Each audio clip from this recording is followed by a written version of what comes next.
que les jeunes sont là? Est-ce que nous acclamons très fort le Seigneur? Acclame le Seigneur. Acclame le Seigneur. Alléluia. Alléluia. Amen. On va prier le Seigneur. Nous allons bien aimer baisser nos têtes et lever nos deux mains. Nous allons recommander cette réunion à la grâce du Seigneur. Père éternel, toute la gloire te revienne. Seigneur, tu es notre Dieu et que roi des rois, tu veux que ton peuple soit enseigné, les jeunes soient enseignés, Seigneur. Père éternel, parce que tu as dit dans ta parole, toute écriture inspirée de Dieu est utile pour enseigner, pour convaincre, pour corriger, pour instruire dans la justice, afin que l'homme de Dieu soit propre à toute bonne œuvre, Seigneur, Père éternel, dans le nom de Jésus. Et ce matin, Seigneur, tu t'es choisi cette jeunesse, Père éternel, pour aiguiser la cervelle, Dieu de gloire, afin qu'il soit utile, Seigneur. Toi qui as dit dans ta parole, Dieu de gloire, à la foi, Seigneur, il faut ajouter la vertu, et la vertu, la connaissance. Seigneur, ce matin, tu es venu pour équiper les jeunes qui sont arrivés en Seigneur, Seigneur, afin que Dieu de gloire, roi des rois, les limites soient repoussées et qu'ils prennent l'envol par la puissance du Saint-Esprit. Merci, Seigneur, parce que Dieu de gloire, cette parole, Seigneur, Père éternel, ces moments, Seigneur, Père éternel, Dieu de gloire, seront des moments exceptionnels où ta parole sera déversée, Seigneur, Père éternel, sur des terres fertiles, au nom de Jésus, afin de produire des fruits dignes de ton nom. Merci, Seigneur, pour ta présence dans chaque vie, Seigneur. Éternel, manifeste ton amour, manifeste ta bonté, Dieu tout-puissant, dans la vie des enfants, Seigneur. Ils sont jeunes parce qu'ils sont forts. Ils sont jeunes parce qu'ils sont intelligents. Ils sont jeunes parce qu'ils sont puissants. Ils sont jeunes parce qu'ils ont la vitesse. Ils sont jeunes parce qu'ils peuvent accélérer, Seigneur. Et ce matin, Seigneur, Père éternel, roi des rois, tu es venu pour faire du bien. Yahweh Dieu Tout-Puissant, afin que ton nom soit témoigné dans la vie de ton chacun, Seigneur. Que l'intelligence soit renouvelée encore ce matin. Ainsi j'ai prié dans le précieux et merveilleux nom de Jésus. Et nous disons tous Amen. Béni soit loué le nom de l'Éternel, Créateur du ciel et de la terre. À lui seul soit la gloire, l'honneur et la puissance au siècle des siècles. Nos salutations les plus distinguées à l'ange de cette église, notre papa Makaya, et nous faisons l'honneur de passer ces moments ensemble dans la gloire du Seigneur. Nos salutations également à notre très cher président et père, le pasteur Rob Ramboussou, qui ne cesse de nous apporter de son temps, de ses capacités, de sa personnalité, pour essayer de conduire cette jeunesse dans de nouvelles horizons. Nos salutations également à tous les éminents hommes de Dieu ici présents, qui ont voulu nous honorer en tant que des jeunes par leur présence. Soyez donc salués selon vos ministères et selon vos grades dans le corps de Christ en tant que soldats du Seigneur. Salutations à nos bien-aimés frères et sœurs du Seigneur, servantes et serviteurs de Dieu, qui ont fait encore l'effort d'arriver en ces lieux pour honorer notre Seigneur. Salutations enfin à tous les vaillants héros de ce bureau de la jeunesse qui n'ont aménagé aucun effort depuis le 20 mai où nous nous sommes rassemblés en ces lieux. Et jusqu'à ce jour, ils sont debout pour que demain, le nom de Jésus-Christ soit connu partout dans le monde. Et encore une fois, je te salue, Saint-Esprit de Dieu, mon ami fidèle, pas qui n'abandonne personne, si ce n'est l'homme qui t'abandonne. Je bénis ta présence, ô éternel Dieu puissant, pour ce que tu vas encore faire dans cette génération, et que toute la gloire soit pour toi, au nom de Dieu. Bien-aimés dans le Seigneur, nous sommes ici au nom de Jésus-Christ. Et nous sommes ici au nom de la foi. Juste comme pour dire que la foi sans les œuvres est une foi morte. Personne ne peut prétendre passer à l'action si au préalable, il n'est pas sûr que l'acte qu'il va poser va contribuer à le faire avancer dans un objectif donné. Comme pour dire que nous avons besoin de la foi pour entreprendre. Et nous avons besoin de la foi pour oser entreprendre. Mais il devient triste pour nous, jeunesse, pour nous, Église, qui disons avoir la foi et ne pas entreprendre. C'est un peu contradictoire puisque la foi demande qu'il y ait des actes. Mais nous disons avoir la foi en Dieu, mais nous sommes ceux qui attendent que les autres fassent pour nous. Nous sommes ceux qui attendent que le gouvernement fasse pour nous. Nous sommes ceux qui attendent que nos parents fassent pour nous. Et pourtant, nous sommes une Église qui a la foi. Et c'est sans doute dans ce contexte que le département de la jeunesse, de la femme, sous la houlette de son président, le pasteur Rob Onkoussou, qui dirige l'ensemble des départements, a pensé initier cette activité dans le but d'aider cette jeunesse chrétienne de oser passer à l'action. Et pourquoi nous avons ces deux panels qui vont nous présenter d'un côté les possibilités entrepreneuriales de cette jeunesse qui ose passer à l'action, et d'un autre côté nous rappeler qui nous sommes. Nous sommes des porteurs de la vie et nous devons influencer autour de nous là où il y a l'amour. Pour le premier panel, le thème, le président venu de le dire, c'est oser entreprendre ou prévenir l'avenir. Quand on parle d'oser, on parle d'audace. Est-ce que tu peux dire à ton frère, aujourd'hui, tu sortiras de celui avec beaucoup d'audace? Et je vais faire appel aux deux maîtres de cérémonie qui vont présenter ce premier panel, qui vont aussi introduire les intervenants. Nous avons ici pour le premier panel la sœur Lorraine Zoda, que j'invite à se lever, à prendre place, alors qu'elle s'approche. Nous acclamons le Seigneur.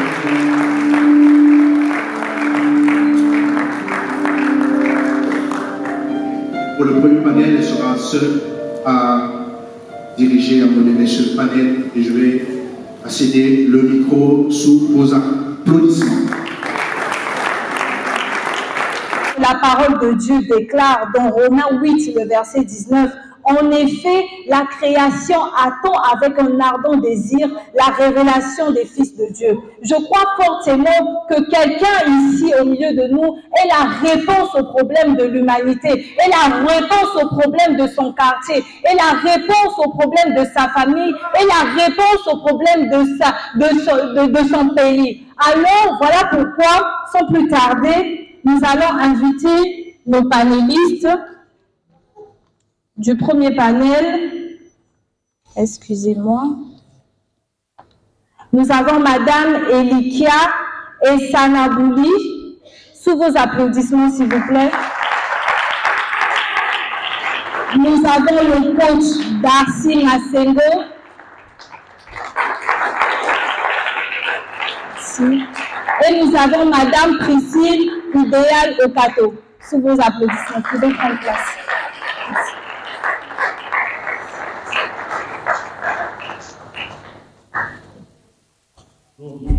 Ok.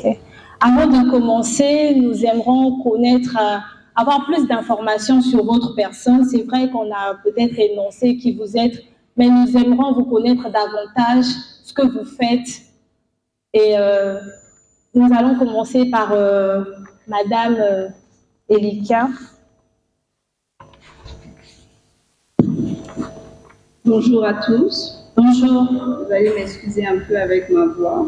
Je suis un peu grippée.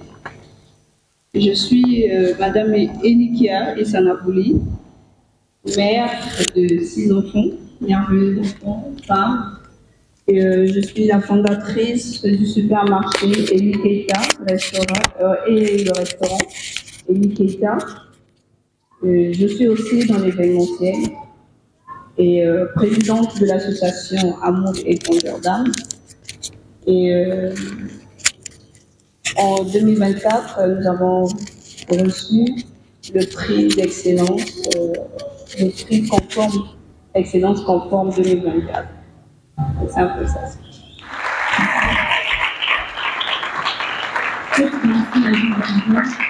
Je suis Garci Jimasingo, je suis psychologue de formation, je suis coach en développement personnel, je suis auteur de 10 ouvrages et je suis également ambassadeur des éditions NH du gouvernement américain qui publie tous les best-sellers américains dans tout le domaine, dont en particulier sur l'entrepreneuriat.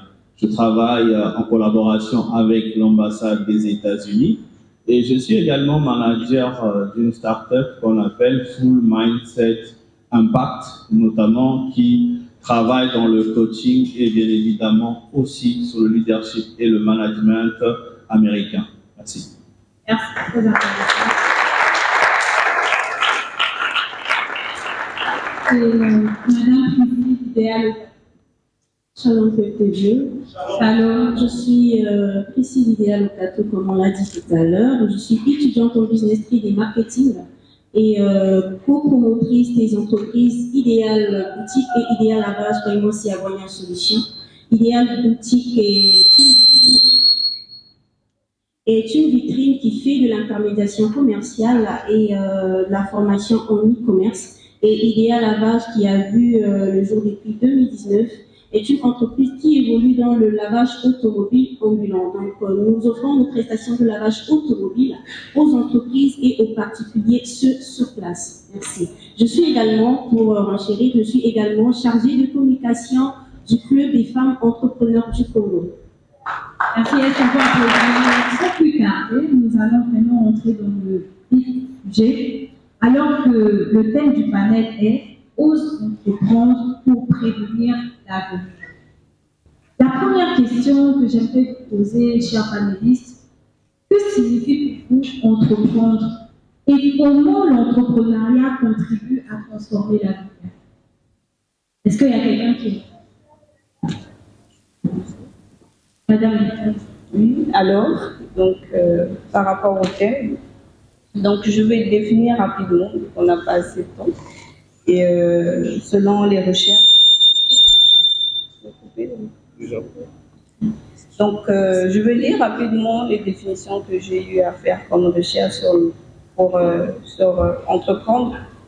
Donc, entreprendre, c'est initier ou se lancer dans la réalisation d'une action ou d'un projet, souvent avec une idée de persévérance ou de défi.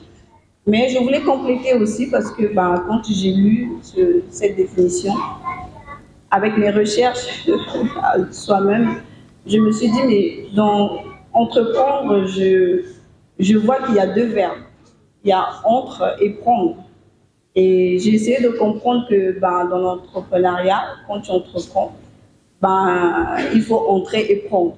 Donc ça veut dire que dans cette définition que j'ai de moi-même, ça veut dire que je dois entrer les yeux fermés et prendre ce qu'il y a.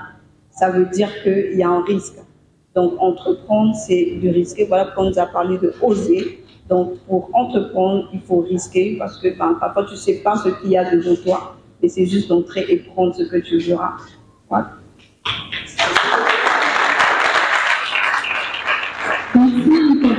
Si j'ai bien compris votre définition, donc entreprendre, c'est se lancer un peu dans l'anonymat de tu ne sais pas trop à quoi t'attendre. Et il faut oser, il faut avoir le courage de risquer afin de prendre quelque chose. Ok, merci beaucoup. Et coach, qu'est-ce que vous avez à dire? Merci pour la question. Entreprendre, je voudrais ici également décliner ma casquette de prédicateur, je suis docteur de la parole. On ne pourra pas parler d'entrepreneuriat si nous ne nous référons pas aux origines parce que nous sommes chrétiens. J'ai envie de dire à quelqu'un, la première identité de Dieu Dieu est un entrepreneur. Entreprendre, c'est créer. Un véritable chrétien est à la base entrepreneur. Entrepreneur, donc, c'est créer et répondre à un besoin immédiat dans la société, comme l'a fait notre Créateur en créant ce monde. Donc, en tant que chrétiens, nous devons retenir que Dieu nous a créés pour entreprendre. Et nous entreprenons pour subvenir ou encore venir aux besoins. Éventuellement, on nous parle également sur oser. Il faut reconnaître déjà à la base, en tant qu'enfant de Dieu, nous avons la niaque. La niaque, c'est-à-dire la capacité d'action et d'agir. Voilà, d'une manière ramassée, je pense que nous aurons le temps de donner des détails à propos. Merci. Merci beaucoup, coach. Je préfère ajouter une petite définition sur les deux, mon frère ici présent et de ma sœur. Je dirais qu'entreprendre, au-delà de tout ce qui a été dit, c'est de pouvoir apporter une solution à un problème donné. C'est vrai que le problème peut être un besoin existant qu'on peut remarquer à l'immédiat, tout comme un besoin qui est latent. Je prends un exemple simple. Vous êtes dans une communauté, par exemple, où les gens peuvent se déplacer, aller à l'hôpital, généralement les nuits, on ne sait pas si à l'arrivée, on va trouver un médecin ou non. Le besoin, il est là. Les gens ne peuvent pas, peut-être à l'immédiat, comprendre qu'on a un besoin d'avoir peut-être une application qui peut nous permettre d'identifier les hôpitaux où on peut trouver X ou Y médecin la nuit.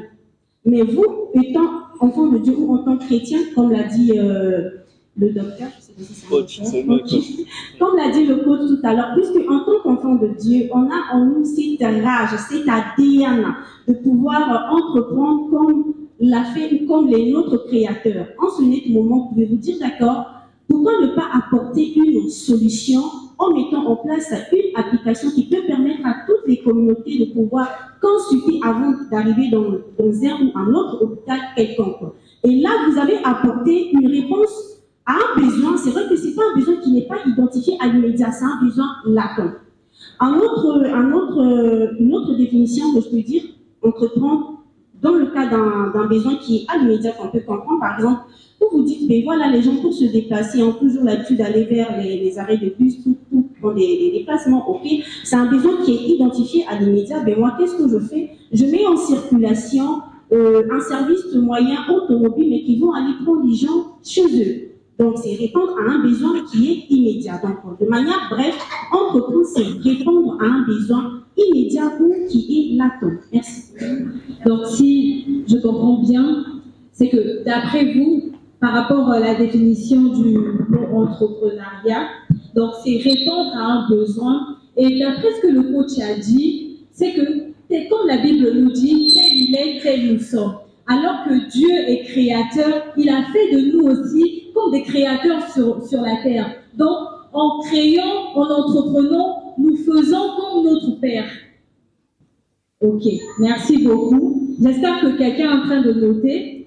Nous allons passer à la deuxième question, de savoir comment un jeune chrétien peut-il identifier un domaine ou un projet où il pourrait entreprendre. Merci pour cette brillante question. Alors, effectivement, comme on a déjà introduit sur l'esprit de notre Père, alors comment est-ce qu'un jeune, si j'ai bien compris, peut-il identifier le domaine? Il faut reconnaître à la base, en tant que chrétien, Dieu nous a envoyés sur terre pour une mission louable. Et je disais à quelqu'un, en fait, lorsque nous lisons la parole, nous constatons que Dieu a plus utilisé les entrepreneurs. Dieu établit Adam dans le jardin, il dit cultive et garde. Et Dieu nous a créés pour produire. L'un des premiers aspects que nous avons en nous, c'est de produire. Malheureusement, en Afrique, on est plus une société de consommation que de production. Et comment est-ce qu'un jeune homme peut choisir? Je peux aller sur la base. Quand Dieu, c'est vrai, Adam est chassé, il a eu 2 enfants, Caïn et Abel. Ils n'ont fait qu'offrir à Dieu les fruits, encore les œuvres de leurs mains. Et je ne sais pas par quelle révélation Daniel avait su ce que je devais présenter à Dieu devrait toucher le cœur du Seigneur. Comment un jeune peut arriver à comprendre ou à identifier le domaine auquel il est appelé à entreprendre? Tout à l'heure, ma sœur a épinglé sur un aspect, mais la chose la plus simple, c'est comprendre, étudier l'environnement auquel nous vivons, quelle est la priorité à apporter, et à ce moment-là, on est capable de faire.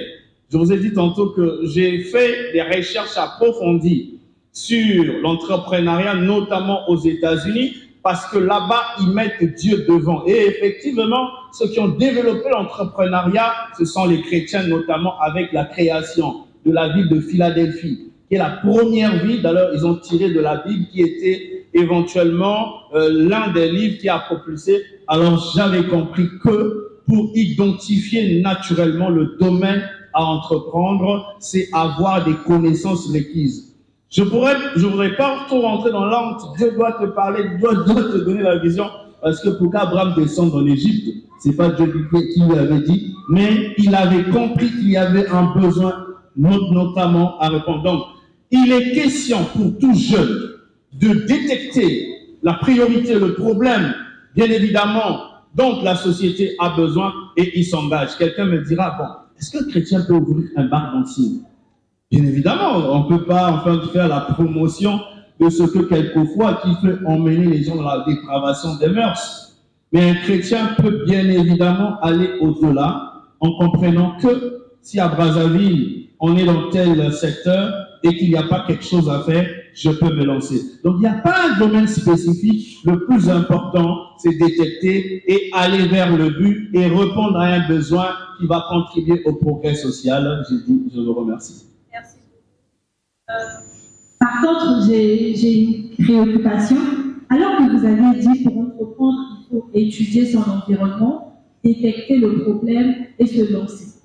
Donc maintenant, j'ai la question qui me dérange un peu. Est-ce qu'un jeune chrétien peut entreprendre dans tous les domaines? C'est-à-dire, est-ce que parce que j'ai identifié qu'il y a un problème dans tel secteur, est-ce que forcément, moi, en tant que chrétien, je peux entreprendre dans ce domaine-là?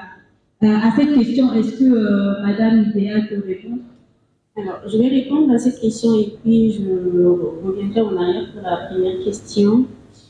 Je pense qu'en tant qu'enfant de Dieu, il y a des priorités et quand on est entrepreneur, on doit pouvoir avoir cet équilibre entre nos valeurs spirituelles, c'est-à-dire que notre foi et la vie professionnelle ou la vie courante.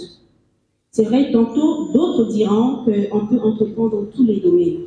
Mais moi, je dirais plutôt à la personne qui est chrétien qu'il est nécessaire quand même de vouloir étudier le domaine dans lequel vous voulez lancer avec votre foi. Si vous pensez que cela cadre avec l'idéologie chrétienne, je préfère le dire dans ce sens, en ce moment, il n'y a pas de souci. Mais par contre, si vous vous lancez dans un domaine qui pourra créer naufrage à la foi de quiconque en face de vous, et je pense que ça n'en vaut pas la peine. Je prends un exemple simple. Aujourd'hui, quand on marche tout au long de Café du Chef, on voit nos jeunes sœurs qui s'exposent. Mais pour eux et pour elles, elles se disent que c'est une manière de chercher de l'argent, d'entreprendre. Mais est-ce qu'une jeune sœur chrétienne doit le faire parce que c'est un moyen d'entreprendre? Que dit la parole en ce moment? Quelles sont ses valeurs spirituelles ou sa foi? Et je pense qu'en se posant toutes ces questions et avec cette assurance, la conviction interne que pourra lui donner le Saint-Esprit, ce dernier ou cette dernière pourra se lancer. Donc, pour revenir à la première question, qui était comment un jeune chrétien peut se lancer des activités, voilà, peut l'identifier. Je dirais que, premièrement, il faut d'abord se connaître soi-même. C'est vrai qu'il faut identifier les besoins dans l'environnement et tout. Mais s'il faut aller juste par là, il faut savoir qu'il y a eu beaucoup de gens qui ont eu à identifier aussi les besoins dans un environnement quelconque. Ils ont fait l'étude de marché, ils ont respecté toutes les étapes adéquates, et en fin de compte, ils ont fait chute. Je pense que la première étape, c'est d'abord se connaître soi-même. Pourquoi se connaître soi-même? Parce que quand on connaît ce à quoi on a été appelé, on sera quand même à l'aise dans le domaine qu'on peut choisir pour entreprendre. C'est ça la première des choses que je peux dire à un chrétien. Généralement, on ignore parfois certaines activités qu'on fait dans la maison de Dieu.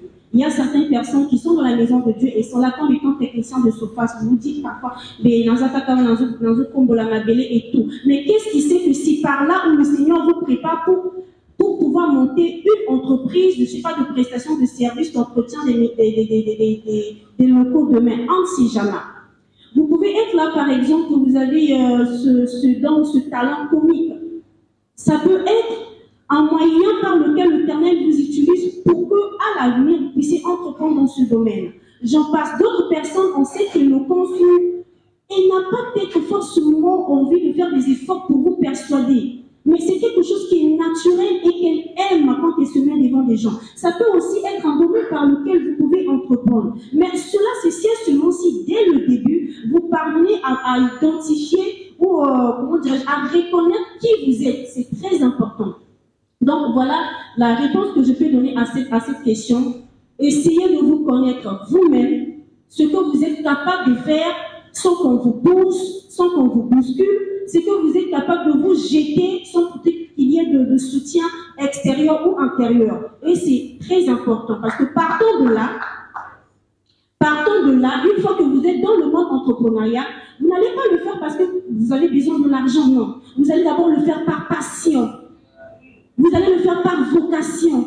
Vous allez le faire parce que vous avez été appelé à le faire. Et quand vous le faites, même si à l'instant T, il n'y a pas une rémunération numéraire, mais vous le faites parce que vous savez que je suis là pour apporter cette solution. Et que si je ne le fais pas, aucune autre personne ne pourra le faire. Il n'y a que moi qui le fais. Et vous allez sentir que quand vous allez le faire, ça sera de tout cœur. Ça sera, en fait, quelque chose qu'on ne peut pas comparer. Vous pouvez être 10, 15, 16 à le faire, mais quand vous le faites, on sent que ça, c'est une touche particulière. Pourquoi? Parce que c'est ce à quoi vous avez été appelé. Donc, voilà ce que je peux dire en répondant à cette question. Et peut-être bien affirmer, donc pour récapituler par rapport à ce qui a été dit jusqu'à présent, il faut se connaître soi-même, il faut connaître son appel, il faut observer ses battements de cœur, donc sa passion, et aussi étudier son environnement. Et après, donc, est-ce que Madame Elika a quelque chose à ajouter par rapport à ça? Oui, je vais ajouter aussi un petit peu. Je partirai sur un petit témoignage parce que mes frères et sœurs ont bien parlé. Donc, ne pas être non. Donc, un jeune chrétien, c'est vrai, vous devez avoir une vision claire. Une vision claire, parce que le chemin, il est long. Donc, quand vous avez une vision claire, quelles que soient les bousculades, on ne peut pas venir vous enlever la vision que vous avez en tant que chrétien sur le domaine que vous connaissez. Donc, je dirais aussi, parce que par rapport, je vous parlais par rapport à mon témoignage, j'étais un enfant toute petite qui aimait découvrir, qui était curieuse. Et très jeune, je partais souvent aller vendre avec ma grand-mère au marché. Donc, dès 8 ans, 9 ans, je pense, après la guerre, 9 ans. Et dans le marché, j'aimais ce que je faisais, mais j'étais très petite. Et j'étais la seule des cocos, comme on dit, chez nous ici. Donc, des cocos qui partaient avec ma grand-mère vendre. Parfois, je me posais la question, mais pourquoi moi, en fait? Et pourtant, on est nombreux. Pourquoi il n'y a que moi, ma grand-mère a choisi à ce que tout le temps qu'elle m'emmène vendre avec elle. Mais parce qu'elle avait aussi vu la détermination que j'avais de pouvoir accepter, d'apprendre. Et au fur et à mesure, j'ai commencé à me lancer. Donc, chaque vacances, je me disais, non, il faut que je fasse quelque chose. Parce que c'est vrai que la grand-mère, elle vend chez elle. Donc, j'ai eu l'impression que c'était maintenant comme un obstacle parce que je n'arrivais pas à m'exprimer. Parce que j'ai commencé à aimer ce que je faisais. À ce moment-là, chaque vacances, je repérais les fruits de saison. À ce moment-là, je faisais sortir la table. Je demandais à ma grand-mère de l'argent parce que... Donc, je demandais l'argent à ma grand-mère de lui dire que j'ai envie de faire quelque chose pendant les vacances. Et j'ai envie d'entreprendre. Je le dis aujourd'hui parce que je le sais, mais à l'époque, je disais que maman, je dois vendre. Et donc, je vendais Et j'ai grandi avec. Et j'ai commencé à aimer entreprendre. Donc, dans le domaine où j'ai aimé, parce que quand j'ai commencé à aller sur d'autres chemins, j'étais perdue. Parce que j'ai commencé à faire autre chose que je faisais avant. Donc, ce que je faisais, c'était sur l'alimentation, parce que ma grand-mère, elle vendait à manger. C'est vrai qu'il y avait d'autres petits trucs, mais c'était sur l'alimentation. Et je le dis parce que quand je me suis présentée, aujourd'hui, j'ai un supermarché, je suis dans l'alimentation. Donc, c'est pour dire que, au fur et à mesure, j'ai commencé à aller sur certaines choses où c'était pas ma vocation, c'était pas ce que Dieu voulait que je fasse en tant que chrétien, jeune chrétien, parce que oui, j'étais enfant écodie aussi à l'église protestante. Donc, c'est comme ça qu'en grandissant, je me suis dit, mais Seigneur, tout ce que je fais, ça ne marche pas. Est-ce que tu peux me dire ce que je dois faire? D'où ma sœur a parlé du Saint-Esprit. Donc, il faut avoir la sensibilité du Saint-Esprit quand on est chrétien. Quand tu as une vision, tu pries, tu donnes ton sujet à Dieu de dire que j'ai la conviction de faire telle chose. C'est vrai que c'est lui qui donne la vision et la provision, mais il a d'abord besoin que nous fassions le premier pas.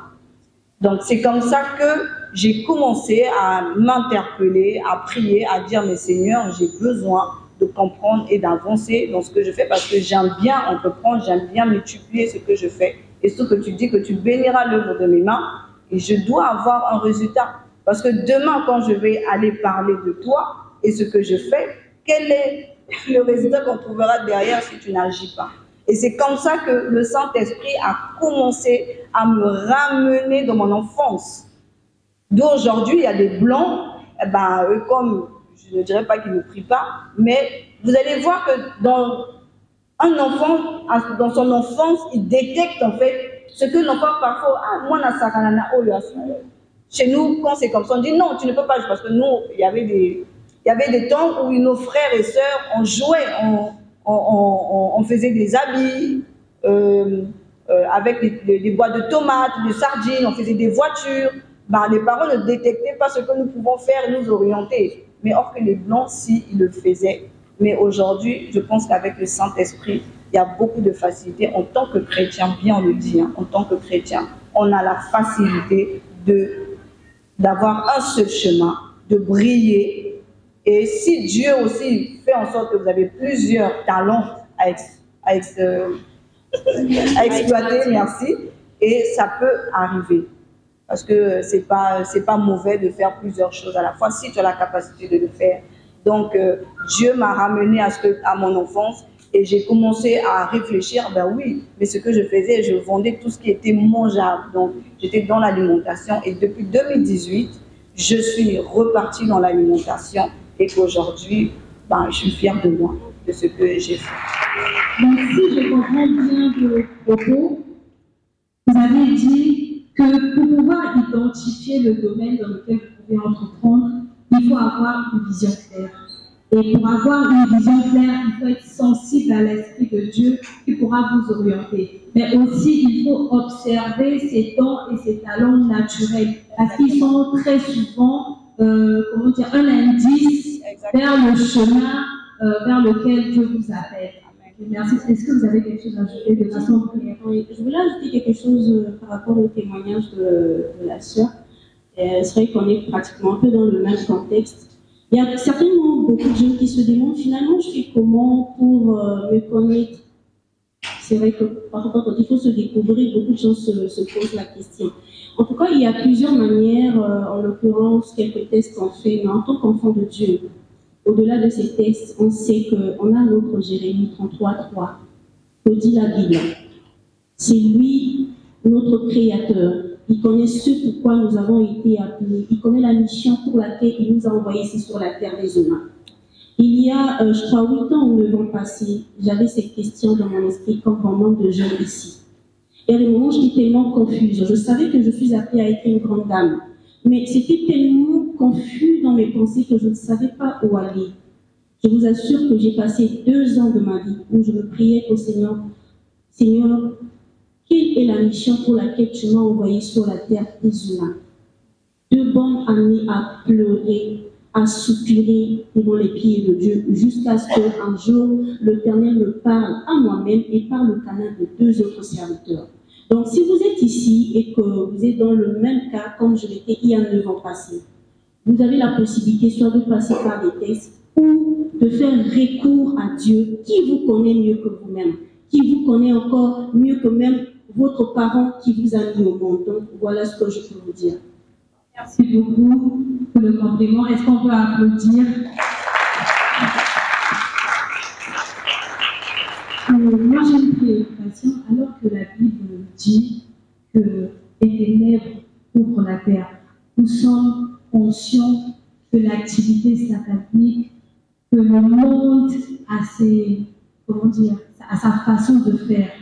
Et moi, la question que j'aimerais vous poser, quels sont les défis les plus courants que rencontrent les jeunes chrétiens lorsqu'ils se lancent dans des initiatives entrepreneuriales ou communautaires? Moi, je voudrais ici aborder un passage, c'est Ecclésiaste 9, 10. La Bible dit « Tout ce que tes mains trouvent à faire, fais-le ». Et je voudrais ici épingler sur une nature culturelle que nous avons, les francophones en général, et les Congolais en particulier, qui voulons en fait commencer avec grand ou encore avec beaucoup. Alors que c'est l'une des graves erreurs. Nous savons que la Bible dit même il prend l'indigent du fumier, le pauvre de la poussière. Et ici, s'il faut parler des domaines d'abord, Dieu, quand il nous a donné les talents, d'ailleurs, il en a donné à 3, c'est celui qui avait un seul qui a enfoui. Il est impératif, quel que soit, d'abord, il faut reconnaître, on ne peut pas être chrétien et être chômeur. Ah là, c'est le plus grand péché parce que le jour que j'ai souvent envie de faire rire les gens, le jour que le Seigneur reviendra, les chômeurs seront d'abord mis de côté parce qu'il dira tout ce que je t'avais donné, qu'as-tu fait avec? Et j'ai encore envie de donner une information particulière. J'ai lu un ouvrage, il est démontré sur 100% des gens qui ont la licence dans un domaine donné, 60 à 70% ne vont jamais exercer dans le domaine auquel ils ont appris. Donc il faut reconnaître, après avoir étudié longuement, bien évidemment, on risque demain de ne pas faire le métier auquel on a appris.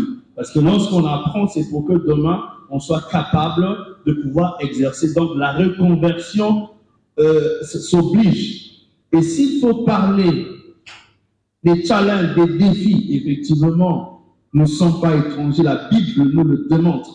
Nous avons le cas de Joseph, un cas palpable. Il faut reconnaître que la société congolaise nous offre sur un plateau, un gâteau de compromission et de corruption. Et même quand on parle de l'entrepreneuriat au Congo, avec toutes les taxes, avec tout ce qui va avec, demain vous êtes censé à donner les mandats, soit pas leur faire quoi que ce soit. Est-ce que nous allons entreprendre pour compromettre notre foi? D'ailleurs, il faut bien évidemment d'abord comprendre les règles qui font notre valeur chrétienne. Parce qu'il y a aujourd'hui nombreux aussi, ils se sont retrouvés quelque part avec de l'argent détourné, ils ont eu peut-être une part pour lancer une entreprise. Ça, ce n'est pas une entreprise. Donc déjà, à la base, il faut d'abord prouver notre identité et confesser notre foi. Et ma modeste personne, aujourd'hui, s'est retrouvée devant ces défis, jusqu'à même être proposée, naturellement, si tu viens avec nous, tout ce que tu fais là sera multiplié fois 10. Donc, déjà à la base, il faut, nous qui voulons entreprendre, avoir l'état d'esprit que nous sommes dans une société demain où nous risquerons éventuellement d'être séduits ou encore. Mais qu'est-ce qu'il faut faire?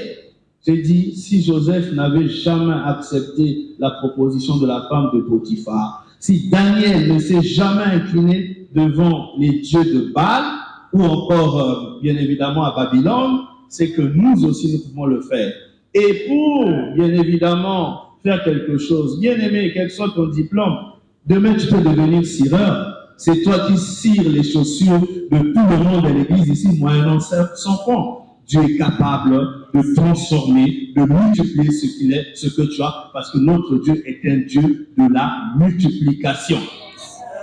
On veut, moi, aujourd'hui, j'ai une situation que j'ai vécue très grave d'usurpation d'identité, de vol de salaire. J'ai été intégré depuis 2006, mais je ne rêvais pas toujours la fonction publique, parce que là aussi, il y a le problème, tous les chrétiens rêvent la fonction publique. Bien aimé, la fonction publique, c'est bien, mais entreprendre, c'est mieux. Et j'ai dit démissionner. Tu peux acclamer pour le Seigneur. Tu peux acclamer pour le Seigneur. Et Dieu nous a appelés à entreprendre.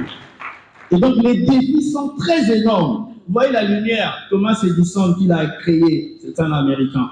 Il a échoué 650 fois pour en arriver là. Donc, le principe, ce n'est pas seulement vouloir aujourd'hui tu commences et demain tu as le bénéfice. Non!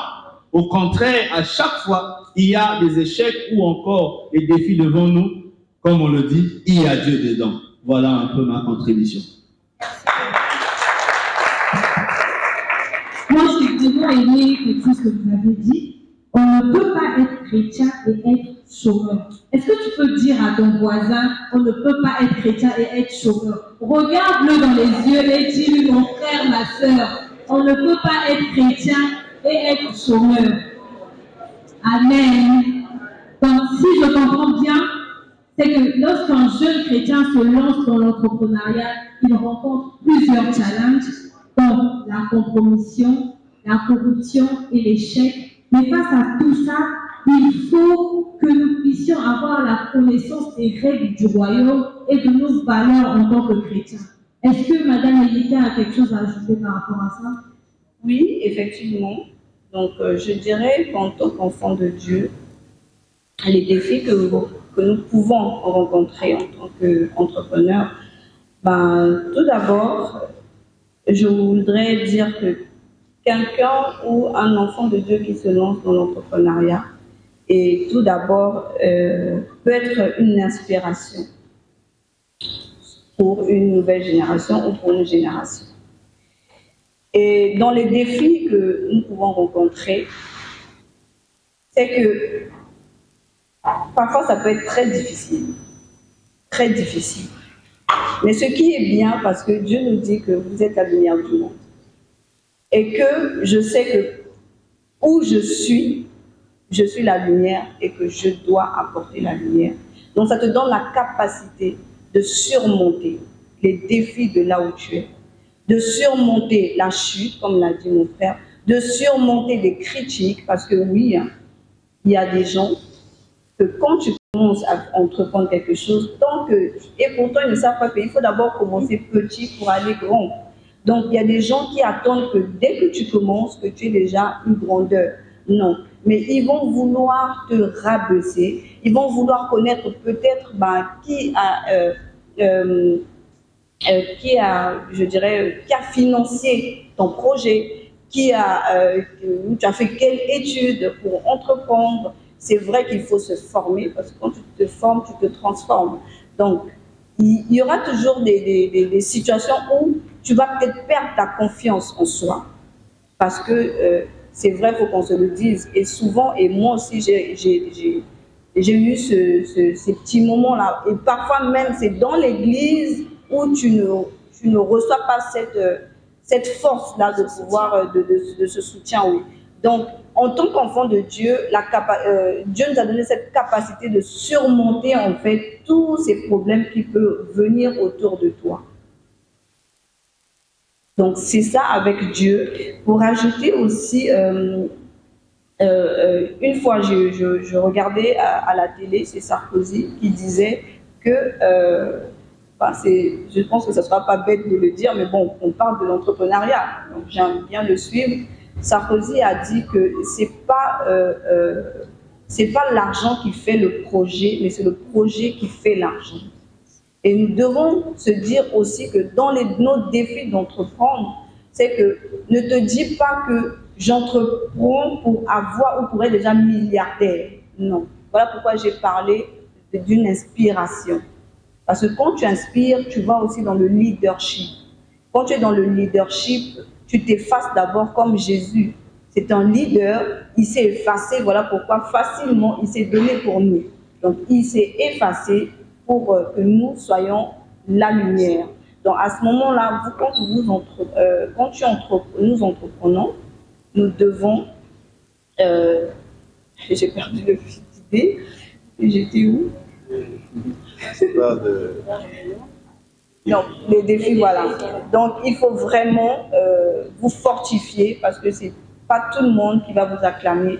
C'est pas tout le monde qui va vous dire que ce que vous faites est bien. Et moi-même, quand j'ai commencé, il y a des gens qui venaient, qui me disaient que non, oui, mais c'est bien, c'est propre et tout. Mais il va toujours trouver quelque chose qui va te déstabiliser.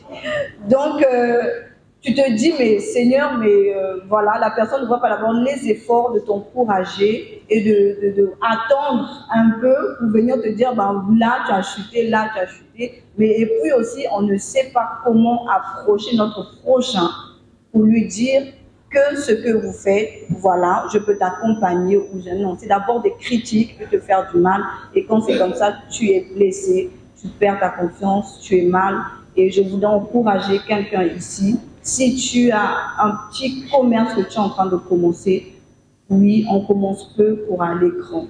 Voilà pourquoi tu as le Saint-Esprit, tu as l'Esprit au-dessus de tout, parce que oui, Dieu nous a dit qu'il nous a donné la force, le pouvoir et l'Esprit au-dessus de tout pour que nous puissions vaincre nos défis sur tout ce que nous faisons. Merci beaucoup. Donc, si je comprends bien, parmi les défis auxquels nous pouvons faire face, il y a aussi le manque de formation, le manque de soutien de son entourage et parfois les difficultés. Il y a plusieurs difficultés que nous pouvons faire face. Mais dans tout ça, nous devons avoir la connaissance que malgré que l'environnement peut être hostile, malgré que l'environnement peut être corrompu, nous, en tant qu'enfants de Dieu, nous sommes la lumière du monde. Et quand nous nous comportons bien, nous pouvons être aussi une source d'inspiration pour les autres. Et Madame Idéa, qu'est-ce que vous avez ajouté? Alors, moi, je vais plutôt parler des défis dans le cadre personnel, ce que j'ai rencontré comme défi dans le monde entrepreneurial en tant que chrétien. D'abord, je voudrais dire à un jeune qui m'entend que le monde entrepreneurial n'est pas fait pour les faibles. C'est vrai que ça va choquer, mais je veux le dire sans langue de bois. Le monde entrepreneurial n'est pas fait pour les faibles. Si vous êtes que vous êtes faible, l'idéal serait d'apprendre, ou encore de ne pas oser. Mais je sais qu'ici, on a des jeunes forts, parce que l'esprit que nous avons reçu, c'est un esprit de courage pour aller conquérir le monde. Donc, les défis auxquels un jeune chrétien peut faire face dans le monde entrepreneurial, moi personnellement, ça peut être les défis relatifs à l'équilibre entre ses valeurs chrétiennes et le monde du business. Je vais peut-être prendre un exemple plus pratique. À la base, je suis étudiante en business trading marketing et l'un de mes formateurs me disait, idéal, un commercial ne ment pas, il rassure.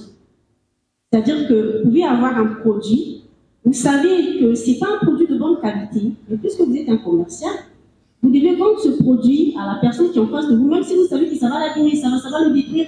Votre problème, c'est de vendre le produit. Maintenant, si vous êtes dans le contexte que vous êtes chrétien et que vous savez que ce produit, la personne qui est en face de moi, c'est vrai que moi je vais avoir de l'argent, mais ce dernier peut risquer sa vie. Qu'est-ce que vous allez faire? Et là, ça a un défi à relever.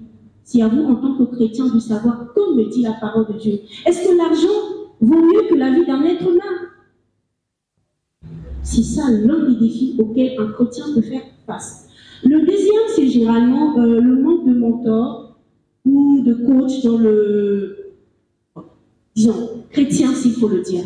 Parce que c'est vrai qu'on a des coachs, on a des mentors, mais souvent ce sont des personnes qui ne partagent pas les mêmes valeurs que nous.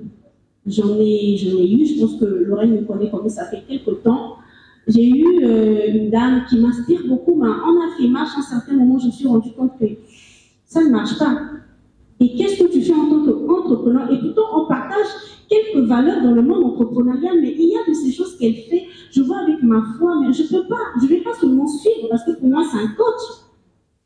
Et c'est ça aussi ce qui fait que souvent, un jeune chrétien face à ça, si vous n'avez pas une foi fondée, vous allez vous laisser emporter. D'où l'idéal pour nos papas dans la foi, pour nos yayas dans la foi, vraiment de savoir si vous avez cette capacité de pouvoir coacher nos jeunes, de le faire. Parce que parfois, la jeunesse est perdue. Un autre défi, c'est que, bon, ça c'est un défi qui est général à tous les entrepreneurs, c'est le nerf de la guerre d'ailleurs, qui est le manque de financement. Ça c'est le défi qui est généralement à tout le monde. Un autre défi parfois, c'est le manque de soutien dans nos communautés ou encore dans nos familles. Notre sœur l'a dit tout à l'heure. Parfois, quand vous commencez une activité, n'attendez pas que quelqu'un vienne vous dire que « ok, c'est bon, ok, non, non, non, non ». Parfois, vous serez confronté à des situations où quelqu'un s'approche de vous, je pense que tu ne vas pas aller loin. Hein. Et ça, c'est ce qu'on vit généralement et pratiquement tout le temps. Parfois, nos frères dans la foi, parfois même à la maison, dans nos familles, notre entourage. Donc, les défis, il y en a tellement nombreux, mais la question à se poser, c'est que qu'est-ce qu'il faut faire quand on est confronté à ces défis? On reste chrétien à la base, on essaie de trouver l'équilibre entre notre foi qu'on doit témoigner dans tous les domaines de notre vie, donc y compris dans le monde des affaires. Ce n'est pas parce que je suis entrepreneur aujourd'hui que j'ai un défi dont je vois mon intérêt, je dois mettre la parole de Dieu de côté, non. Parce que même quand on va entreprendre, c'est qu'on ignore, c'est qu'on va comme étant ambassadeur du Christ. Si la Bible nous envoie pour aller prêcher la bonne nouvelle, quand on va prêcher la bonne nouvelle, c'est pour sauver une âme, n'est-ce pas? C'est pour sauver une âme, la ramener à Christ, n'est-ce pas? C'est une solution qu'on apporte à cette âme qui était perdue. Mais quand on va entreprendre également, c'est une solution qu'on apporte à une communauté quelconque. Donc, on va d'abord avec l'identité d'ambassadeur. Donc, quand on est face à des défis, on fait recours pour trouver cet équilibre. Donc, les défis, on a énormes. Je pense que beaucoup ici dans la salle pourront énumérer, mais voici quelques-uns que j'ai pu énumérer par rapport à mon expérience personnelle. Merci. Excusez-moi, je voulais compléter en fait un petit témoignage par rapport à la dernière intervention que vous avez faite. Si je peux te tutoyer. Donc, une fois, j'étais dans mon supermarché. Et là, quand je parle en tant qu'identité, hein, de faire cette différence-là avec la foi que tu as quand tu entreprends là où tu es. Donc, j'étais dans mon supermarché, il y a une dame qui arrive, elle était avec son fils, et elle était très mal. Et comme elle vivait qu'avec son fils, elle était enceinte, et elle avait besoin des produits dans le supermarché. Donc, elle avait besoin des produits pour sa maison. Et son enfant était tout petit, mais elle était très mal, et elle avait un bras qui ne fonctionnait pas. Et elle arrivait, en arrivant, elle blâme l'enfant, mais tu me vois, je ne suis pas bien, mais fais ça et tout. Et moi, en la regardant, je me dis, mais pourquoi elle est en train de gronder? Parce que l'enfant, il est ignorant, il ne sait pas vraiment que maman peut être dans cet état où elle ne peut pas faire quelque chose. Et le Saint-Esprit me dit, bah, tu restes tranquille, ce que tu dois faire, tu dois apporter la solution.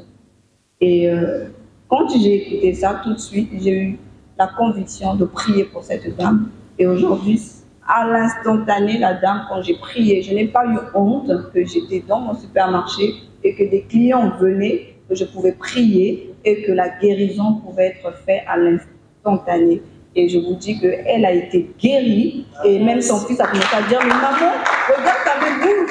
Et donc ils étaient étonnés et quelques temps après, cette femme a accouché. Normalement, elle m'a dit que j'avais des complications même pour accoucher. Mais votre prière a fait que j'ai accouché normalement et elle était guérie de ça.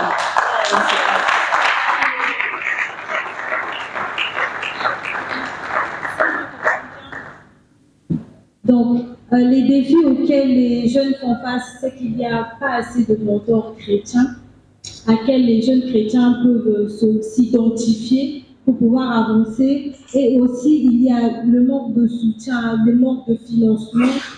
Mais que dans tout ça, il faudrait trouver l'équilibre entre sa foi et ce que vous faites. Donc, vous êtes conscient que vous êtes chrétien, mais malgré le fait que vous entreprenez, mais il faut garder ces valeurs en tant que chrétien. Et il n'y a pas que des défis, il y a aussi des avantages. Je voudrais ici dire que l'entrepreneuriat, ce n'est pas un avantage sur le sens péjoratif du terme, mais c'est plutôt un atout pour le chrétien. Vous avez la Bible, qui connaît la date de la création ou de l'invention de la Bible en tant que livre? Alors, j'ai une très bonne nouvelle à vous annoncer, que si l'imprimerie existe, l'imprimerie a été créée en 1450 par Gutenberg, celui qui a imprimé pour la première fois la Bible. Donc, il est parti d'une préoccupation qu'il fallait propager quelque chose à travers le monde. Il a eu l'inspiration, naturellement, de créer l'imprimerie.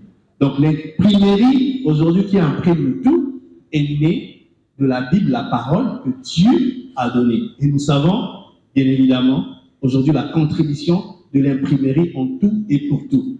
Et j'ai une très bonne nouvelle à vous annoncer, que la Bible est le best-seller des best-sellers des best-sellers depuis que le monde existe. Ok?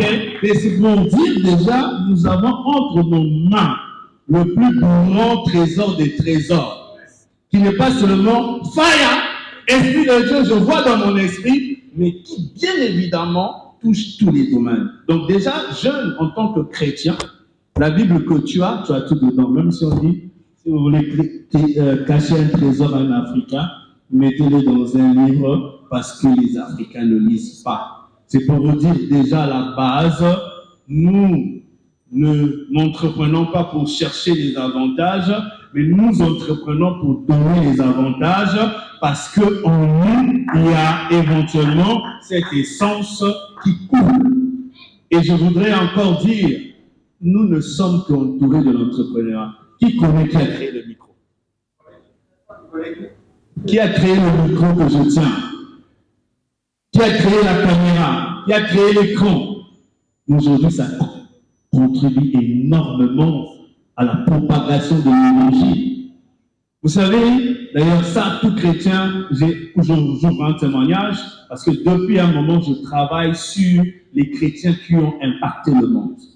Et je l'ai découvert parce que j'ai voulu comprendre comment est-ce que la même Bible que les Américains utilisent, que nous utilisons, nous sommes pauvres et ils sont riches. Et je suis tombé sur beaucoup d'informations en comprenant que même les entrepreneurs qui ne croyaient pas en Dieu, bien évidemment, c'est Dieu qui les a inspirés à créer ce qu'ils créent. Et j'ai découvert, l'une des plus grandes découvertes que j'ai faites, c'est que l'avion a été créé par les frères Wright. Et Wright, c'était un pasteur consacré. Et ses enfants, bien évidemment, aussi, ont eu l'inspiration parce qu'ils ont commencé à les coder. Et voilà comment est-ce qu'ils ont créé l'engin aujourd'hui qui, bien évidemment, fait la fierté dans le monde. Et pour chuter, j'ai aussi découvert que le problème de l'entrepreneuriat, ce n'est pas seulement aller vendre. Il y a aussi le leadership que nous devons apporter dans des domaines spécifiques. Je prends le domaine de l'éducation. Chers frères, chères sœurs, il y a des domaines auxquels nous devons nous investir et nous imposer. Qui connaît John Harvard? John Harvard, c'était un pasteur consacré et puis un grand entrepreneur parce que l'église, en Europe plutôt, l'église anglicane, s'est opposée à l'église romaine. Le principe, c'était quoi? Démontrer la capacité cognitive. Donc, bien évidemment, les gens s'engageaient à être plus intelligents, à être plus créatifs. Et John Harvard a immigré en 1636 aux États-Unis. Quand il est arrivé, la première des choses, c'est vrai que ce n'est pas lui qui a créé l'université. À l'époque, la charte de l'éducation était à l'église. Voilà pourquoi vous voyez l'église catholique, bien évidemment, continue à propager cette philosophie. Il a dit non, cette université-là, ou encore cette école, parce que personne ne pouvait imaginer que cela devait être la plus grande université et prestigieuse au monde. Un pasteur a pris la moitié de sa richesse, il a légué à cette bibliothèque, à cette université, et toute sa bibliothèque, voilà, aujourd'hui, nous avons l'une des prestigieuses universités. C'est pour dire, en tant que chrétiens, lorsque nous agissons, nous apportons pas une solution aujourd'hui, mais de génération en génération. Voilà pourquoi il est obligatoire de le faire. Et pour chuter, le 14, ça va faire 386 ans depuis que John Harvard est décédé. Et quand on a construit l'université Elissa Sungeso, la première des choses que j'ai posé la question, est-ce qu'il y a une bibliothèque là-bas?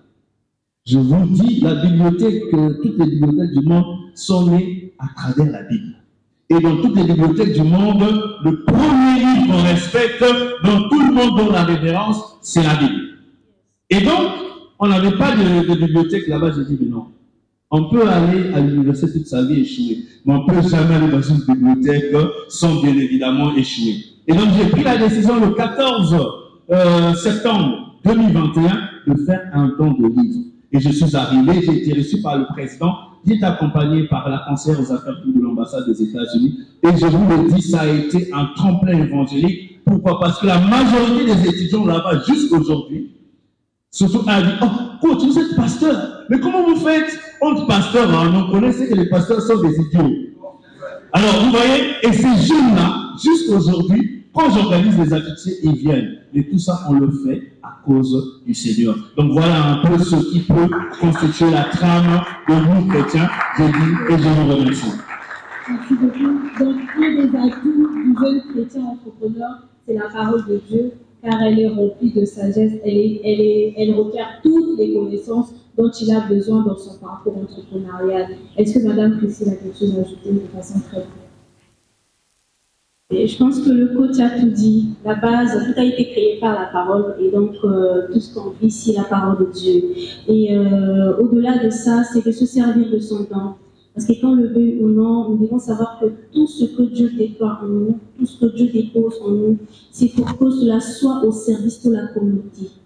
Ça peut être au service de la communauté interne comme dans nos églises locales, tout comme au service de notre nation, au service du continent, au service de notre environnement. Donc voilà, au début de la parole de Dieu d'ailleurs, qui est pour nous un repère, et il y a aussi vos temps que vous devez exploiter positivement pour que cela puisse servir au bien de la communauté, au bien des nations et surtout contribuer à l'extension de la parole de Dieu. Parce que ce que nous ignorons, c'est que tout ce que nous avons comme don, aujourd'hui, on a des gens, par exemple, qui n'ont pas la possibilité de se tenir devant une âme pour lui présenter la parole de Dieu. Mais derrière, on a des gens, on a des personnes qui soutiennent l'œuvre de Dieu, par exemple, par leurs finances. Mais si vous êtes un jeune entrepreneur, vos ressources peuvent aider l'Église, peuvent aider à gagner les âmes, peuvent aider à propager la parole de Dieu. Voilà ce que je peux ajouter. Merci. Merci beaucoup. Donc, il faut vraiment se servir aussi, au-delà de se servir de la parole de Dieu, il faut aussi se servir de ses dons et de ses talents, car c'est par là que nous sommes aussi de faire en quelque sorte une sorte d'évangélisation afin d'attirer plusieurs âmes à Christ. Est-ce que Madame Elisa a quelque chose à ajouter par rapport? Oui, pour finir, je dirais que ton atout, c'est que Dieu nous dit dans sa parole qu'avec lui, nous ferons des exploits et que nous irons de gloire en gloire. Donc, c'est ton atout de se dire que j'ai Dieu et que je peux faire des choses au-delà de l'entendement des hommes parce que l'Esprit est en nous et tu seras aussi invincible. Et c'est ça ton atout que Dieu vous bénisse. Merci beaucoup. Est-ce que ça m'a rappelé un verset, c'est d'ailleurs mon verset préféré, qui dit « Je puis tout par celui qui me fortifie ». Est-ce que quelqu'un peut dire ici présent « Je puis tout par celui qui me fortifie ». Alors que tu dis que tu peux tout par celui qui te fortifie, j'aimerais que tu puisses avoir la pleine conscience que Christ en toi est le meilleur des atouts, que l'Esprit de Dieu en toi est le meilleur des atouts que tu ne puisses avoir. Alors que mon pasteur a souvent l'habitude de dire que le chrétien ne peut pas être défavorisé.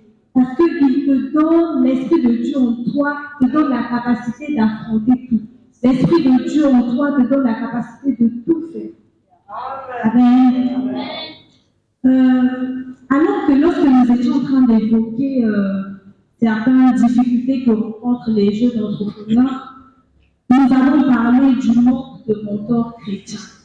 Mais la question est de savoir comment de nos jours l'Église ou encore la communauté chrétienne peut-elle soutenir ou encourager les jeunes entrepreneurs. Je voudrais ici dire en se référant à la parole, lorsque le Saint-Esprit est arrivé, j'ai toujours dit, c'est l'Esprit qui avait inspiré Pierre pour qu'ils rassemblent tous leurs biens et qu'on les redistribue chacun selon son besoin. C'est vrai que ça me fait 20 ans de conversion dans le Seigneur. Je n'ai jamais vu une église ici au Congo le faire, mais j'ai vu ça aux États-Unis. Pour juste ouvrir la parenthèse, en 1620, la première délégation où encore les pères pèlerins arrivent, ils ont appliqué ce que éventuellement la Bible dit. Maintenant, si nous pourrons aborder cet aspect maintenant. Il n'y a pas plus grand soutien ou encore appui qui vient éventuellement de l'Église pour booster surtout la jeunesse. Et toujours dans la parole, c'est vrai, à un certain moment, Dieu peut aussi créer quelques situations, notamment ce que Joseph a vécu, pour aller éventuellement être élevé en Égypte. Mais en ce moment, l'Église en général et les chrétiens en particulier, on doit se soutenir. J'ai souvent dit, il n'y a pas de communauté sans économie. Vous avez la ville de la paix, du rond-point Mungali jusqu'au rond-point de Poto-Poto, et c'est une délégation du département de la formation qualifiante et de l'emploi qui nous ont donné les chiffres. Ça fait plus d'1 milliard de francs CFA le mois. Mais quand vous passez là, je ne sais pas s'il y a un chrétien qui a une boutique là-bas. Tous, ce sont nos frères ou nos amis musulmans. Pourquoi? Parce que chez eux, il y a une forte solidarité, notamment dans les affaires. Et moi, j'en ai vécu, d'ailleurs, j'ai été dans la vente d'un cousin qui a vendu une parcelle au plateau. Celui qui vient acheter la parcelle, il a 27 ans. Et quand j'ai vu, c'était pas plus de 100 millions de francs, c'est pas, on a emmené ça dans des sacs comme ça. J'ai dit, mais Seigneur, qu'avons-nous fait? Et lorsque nous nous référons aux Juifs, ils ne vivent qu'en communauté. Ce qui n'est pas le cas chez nous, nous sommes dans la dimension de l'éclatement. Entreprendre, c'est aussi unir nos forces. Entreprendre, c'est aussi manifester la solidarité. Quel est cet esprit? Devant toutes nos églises, dans tout le Congo, il y a toujours la boutique de Traoré, Ibrahim, Moussa, et nous, quand nous quittons, nous partons toujours acheter là-bas. À quand une église devant Beraka comme ça? C'est aussi un frère, le frère X, qui, bien évidemment, est propriétaire de cette boutique. Mais nous pouvons aller sur cette base que si nous sommes unis, parce qu'eux, ils sont très unis, ils font tout en réseau. Nous, c'est que nous savons se réunir, partager la prière en réseau, ou encore, mais je pense que après cette rencontre, ma prière, et que nous nous mettons en réseau, ou encore, bien évidemment, en solidarité, pour affirmer le nom de Dieu au travers de l'entrepreneuriat. Je dis et je vous remercie.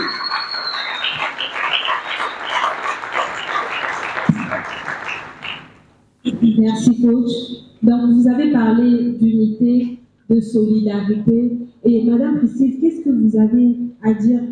Comment, de façon concrète, l'Église peut manifester sa solidarité, peut manifester son soutien envers des jeunes qui entreprennent, ou encore peut pousser, inciter de façon concrète des jeunes entrepreneurs?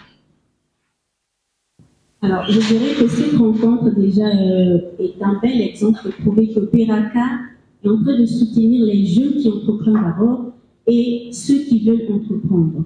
Donc, l'un des moyens que l'Église ou la communauté chrétienne peut inciter les jeunes ou soutenir les jeunes qui entreprennent, c'est d'organiser les formations, d'organiser les conférences, parce que tel que ce qu'on n'a pas énuméré, s'il y a dans les défis, la question qui parlait des défis, l'un des défis également qui fait que les jeunes chrétiens, quand ils se lancent dans l'entrepreneuriat, ils ont des difficultés parce qu'ils ont un manque de formation. Et l'un des moyens que l'Église, c'est-à-dire que le seul, je ne dirais pas le seul moyen, mais l'un des moyens que l'Église peut mettre en place pour remédier à ce problème, c'est d'organiser des conférences, telles que celles qu'on est en train d'assister, c'est d'organiser des moments de formation. C'est très important, et surtout de réseautage, comme l'a dit notre coach tout à l'heure. On a souvent tendance à travailler chacun dans son coin. C'est un caractère égoïste, et surtout qui ne reflète pas le caractère divin en tant qu'enfant de Dieu. Et ça, on le remarque même dans nos assemblées. Vous allez voir une sœur qui est dans la couture, une autre sœur qui est dans la coiffure, et puis l'autre qui fait, je ne sais pas, les sacs et tout. Mais chacun est dans son coin, alors que vous pouvez monter une unité où vous travaillez ensemble. Quand il y a des événements, l'autre est dans l'événementiel, vous avez un marché commun et puis vous travaillez ensemble. Et ça, c'est ce caractère que l'Église de nos jours, ou l'Église doit bannir en favorisant, en suscitant le travail mutuel.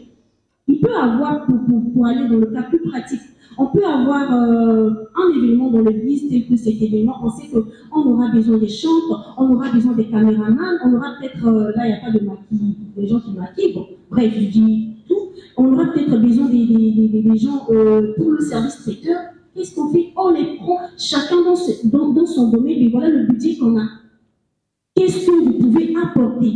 C'est vrai qu'au début, on ne peut pas le remarquer, mais ce sont ces petits gestes qui suscitent en fait cet esprit de solidarité, cet esprit de réseautage entre les chrétiens. Et je pense que c'est de cette manière que les jeunes chrétiens peuvent aller de l'avant. Et même encore ceux qui veulent entreprendre, qui voient de loin, peuvent être armés de courage pour dire qu'aujourd'hui, si je me lance, je sais que le frère X ou bien tel département de l'église peuvent me soutenir parce que je l'ai déjà vu avec le frère Y ou la sœur X. Donc voilà ce que je peux dire sur cette question. Merci beaucoup. Donc, pour vous, il faudrait que nos églises organisent plus des formations, des conférences, mais aussi des moments de réseautage pour permettre à ceux qui font la même chose de pouvoir travailler ensemble, de pouvoir collaborer. Et aussi, l'Église devrait valoriser les talents au sein de l'Église. Lorsqu'il y a des activités, c'est aussi d'identifier que le frère X ou la sœur Intel fait ceci. Donc, si par exemple on a besoin d'un photographe, j'irai pas prendre un photographe à l'extérieur, mais valoriser les talents de la maison. Est-ce que par rapport à ça, la sœur Erika a quelque chose à ajouter? Oui, effectivement. Donc, je vais lire dans la parole de Proverbe 24. Proverbe 24, verset 16. Donc, la parole de Dieu nous dit... Voici encore des proverbes de Salomon. Excusez-moi. La parole de Dieu nous dit, car cette fois le juste tombe et il se relève, mais les méchants sont précipités dans le malheur. Ne te réjouis pas de la chute de ton ennemi et que ton cœur ne soit pas dans l'allégresse quand il chancelle. Donc, je voulais lire ce verset pour dire, en fait, je voulais parler un peu de mindset, donc du changement de mentalité. Dans l'Église, nous devons aussi apprendre à ce que nous, dans l'Église, quand nous voyons notre frère, notre sœur tomber, et que la parole de Dieu nous dit déjà que lui-même, il est en train d'instaurer que si l'autre tombe, il va se relever. Mais nous, en tant que Christ, nous devons se soutenir. Ce qui va faire sa force pour avoir confiance en toi, c'est de quoi il verra que tu es en train de le soutenir. Tu es en train de le soutenir. Mais nous, on a un problème, c'est qu'on ne se soutient pas. Nous, on a parlé de l'union.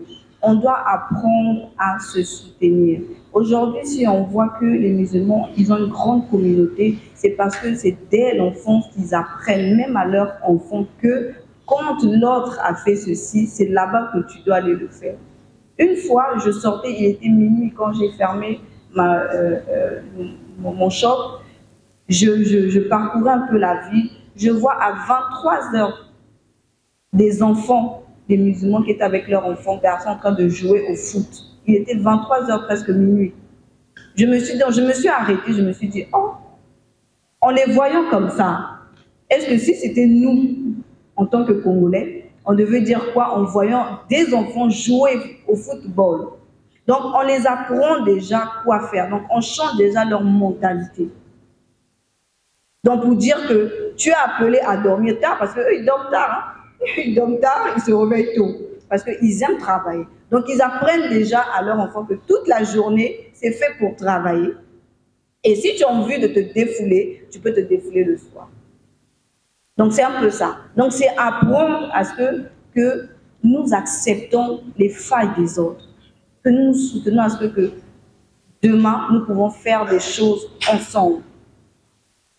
Et aujourd'hui, moi, si je suis dans ce défi-là, de ce supermarché, parce que je me dis que je veux être la première Congolaise à apporter le gros. Parce que j'ai fait 5 ans à Bamako, je parle Bambara, et mon défi est que je sois la personne qui doit, à Poto-Poto, quand tout est fermé, je suis la seule à avoir le gros, que quand les gens cherchent des choses, il y a une personne qui est grossiste et qui est congolaise, et c'est ça mon défi.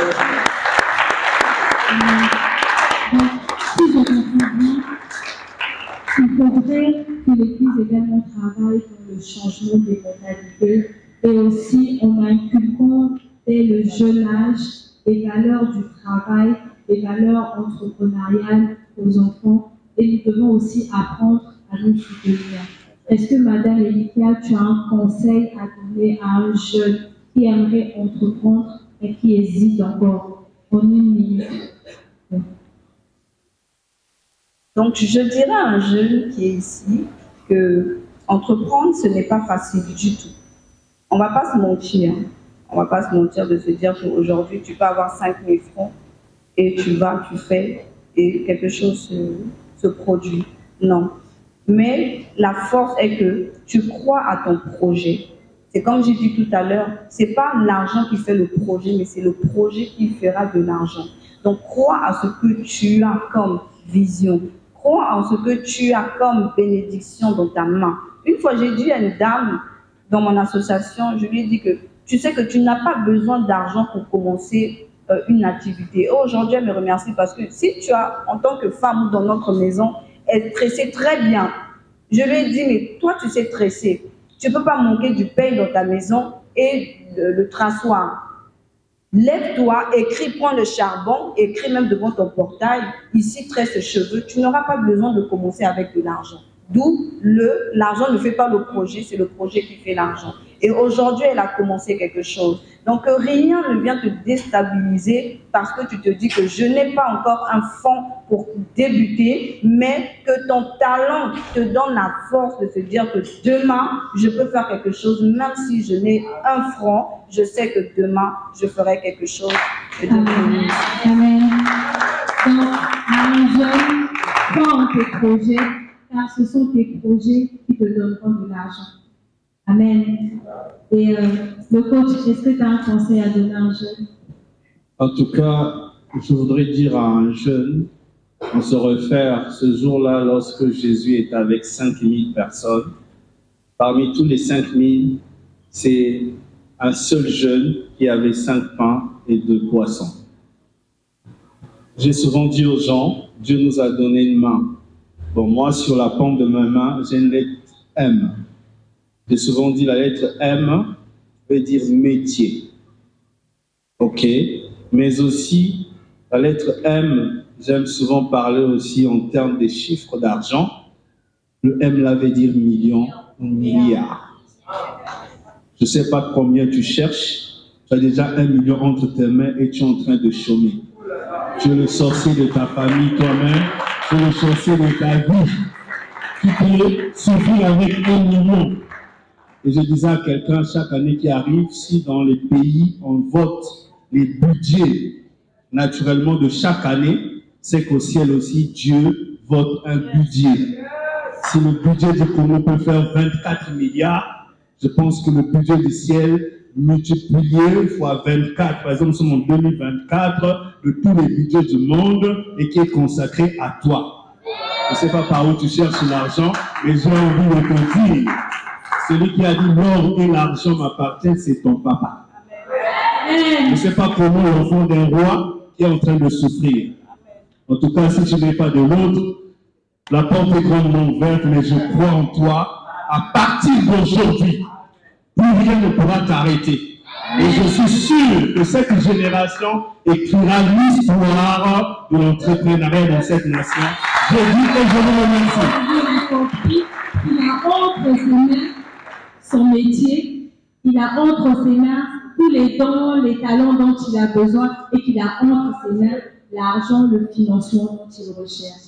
Et s'il n'arrive pas encore à le voir, il regarde à la banque céleste afin que les trésors qu'il y a dans le ciel puissent se manifester entre ses mains.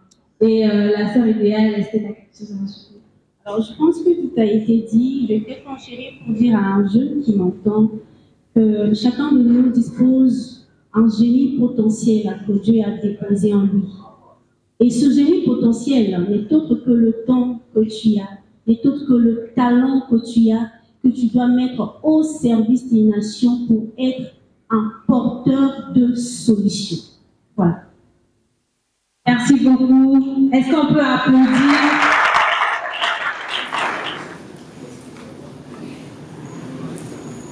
Alléluia. Alléluia. Oh. Est-ce qu'il y a un jeune au Seigneur? Bien, je voudrais vous rappeler que la jeunesse, c'est la force. Alléluia. Alléluia.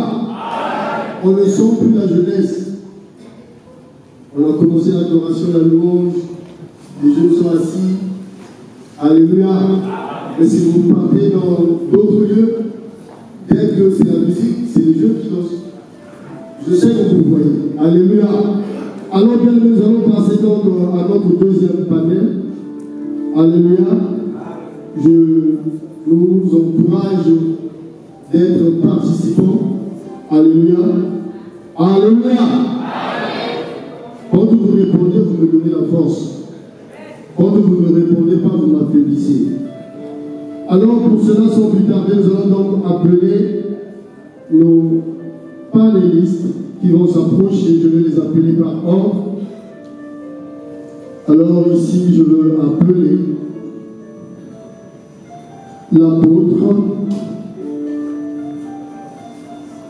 J'appelle l'apôtre juste là. Zila qui va s'approcher.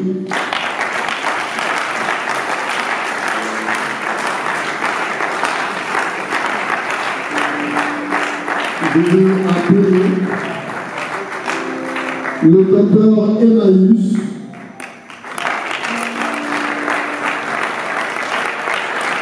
Enfin, je veux appeler la prophétesse Yoka.